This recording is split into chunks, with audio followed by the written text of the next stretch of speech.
A name, a patch, and a stretch of highway. Three elements that ignited one of the most violent biker conflicts in American history.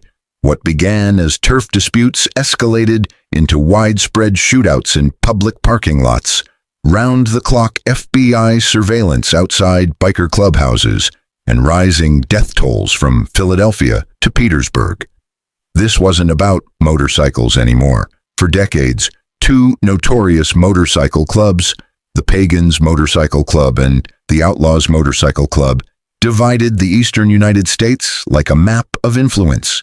Every bar, every town, every stretch of asphalt symbolized power, profit, and control. When those territorial boundaries were challenged, people died. Federal investigations later revealed the full extent of this underworld war. Planned ambushes, military-style operations, and a network of violence tied to organized crime. What appeared to be fraternity was, in fact, a structured criminal war. Origins and expansion. Pagans MC was founded in Prince George's County, Maryland, in 1959. It began as a group of motorcycle enthusiasts, but evolved into one of the most violent criminal organizations in the country by the 1960s. Their expansion was deliberate and deadly, establishing chapters in over a dozen states from New Jersey to Florida. Law enforcement later identified the club as a serious organized crime threat involved in drug and weapons trafficking, extortion, and assault. The Pagans recruited ex-military personnel and individuals with criminal backgrounds, subjected them to brutal initiation rituals, and enforced strict internal codes. No cooperation with police, unwavering loyalty, and swift retribution. Clubhouses were fortified, and their insignia, a Norse fire god wielding a sword, was not just symbolism, it was a warning. Outlaws MC, founded earlier and based in Illinois, developed into a vast criminal enterprise known as the American Outlaws Association. Their iconic Charlie Skull logo became a symbol of lethal enforcement. The Outlaws operated with corporate-like structure, laundering money through complex systems, and maintaining a legal defense fund capable of dispatching attorneys within hours. They expanded aggressively, establishing chapters across the U.S. and in Europe, and were linked to a wide range of crimes, from extortion and drug trafficking to violent hate crimes. Their reach and discipline made them especially difficult to infiltrate or dismantle. The collision.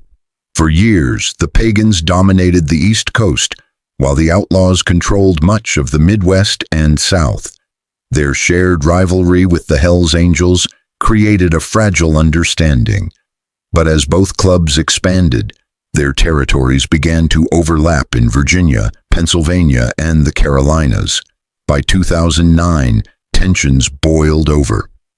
A bar in Petersburg, Virginia, became the flashpoint for what authorities later called an assassination attempt. Dozens of members from multiple clubs, Pagans, Outlaws, Hells Angels, and Desperados, arrived not for drinks, but for confrontation. Baseball bats, firearms, and brass knuckles were used in a coordinated assault. Police found a scene resembling a war zone. This was no random bar fight. It had been planned for weeks. Federal intelligence dating back to 2006 had already warned of inevitable conflict. Both clubs began using psychological tactics to test each other's resolve. Appearances in enemy bars, intimidation, and surveillance. Informants were recruited among local residents, bartenders, and even family members of rival members. Intelligence gathering became as important as physical confrontations. At one event in Virginia, law enforcement narrowly prevented a massive shootout when more than 50 bikers from rival clubs converged. The level of coordination demonstrated the military-like structures both clubs had adopted: encrypted communications, coded messages, and real-time command chains. Escalation and federal crackdown. Behind the scenes, leadership shifts made matters worse.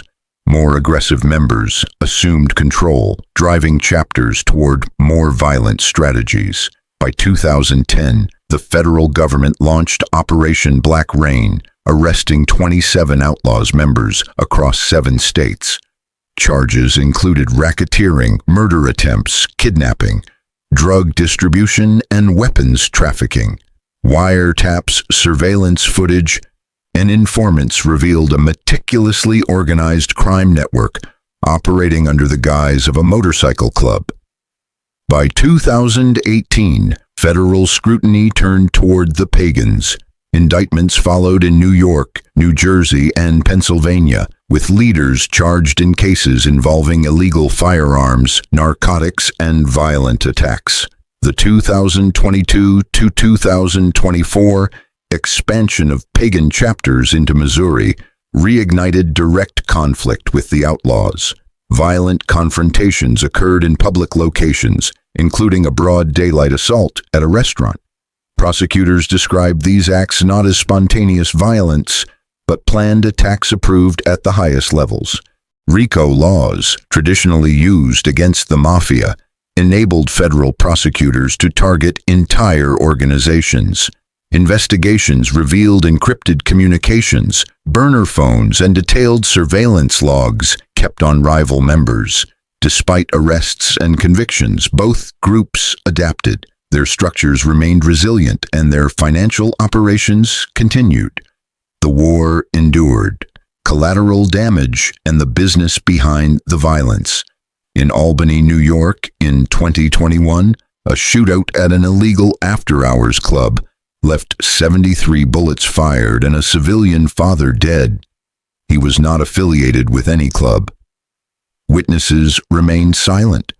Investigators later traced the shooting to pagan members retaliating for a perceived slight.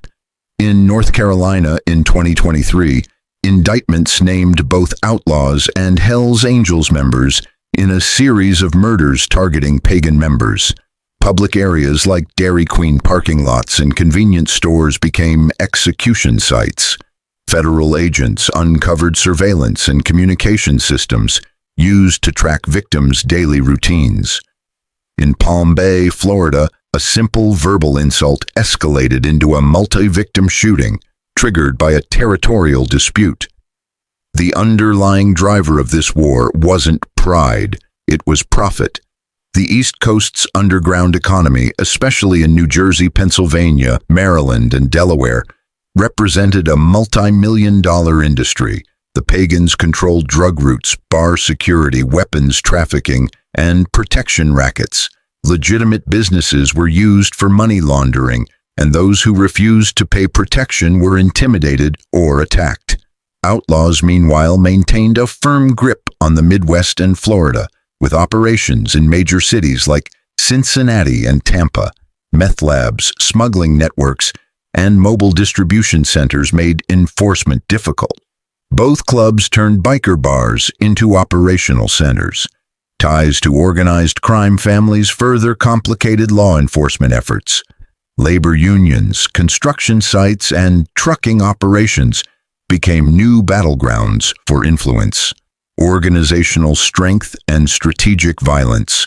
Both groups function like paramilitary organizations. Orders flow from national presidents to regional enforcers. Retaliations occur quickly and with precision. Clubhouses often contain secret rooms, weapons caches, and surveillance equipment rivaling police stations. Members are often ex-military or career criminals with skills in evasion, combat, and surveillance.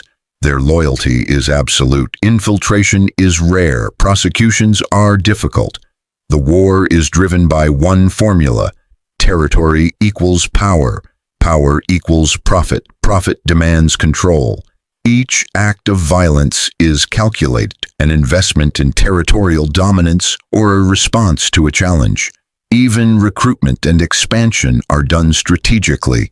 Smaller clubs are absorbed or forced out. Disputes arise when these moves intersect with outlaws' strongholds. Internal politics sometimes delay responses, but retaliation always follows. the present and future. Leadership on both sides has faced significant losses. Pagan leader Keith Conan Richter was sentenced in 2021 for firearm possession. His successor, Christopher "Sled" Baker, followed in 2023 for coordinating violent attacks. Digital evidence showed calculated planning, not impulsive violence. Outlaws' leadership has also been targeted, with arrests across multiple states. Yet new leaders rise. The war continues. Quietly, violently, relentlessly. Law enforcement now treats these groups as organized crime syndicates. Federal prosecutors are building long-term cases. Surveillance continues. But the root cause remains: money and control. Drug markets still exist. Territory still matters. Disrespect still draws blood. As long as profit is found on the roads of the East Coast, the conflict will continue across highways, bars, rallies, and cities. The question isn't if the violence will happen again, but where and who will be caught in its path.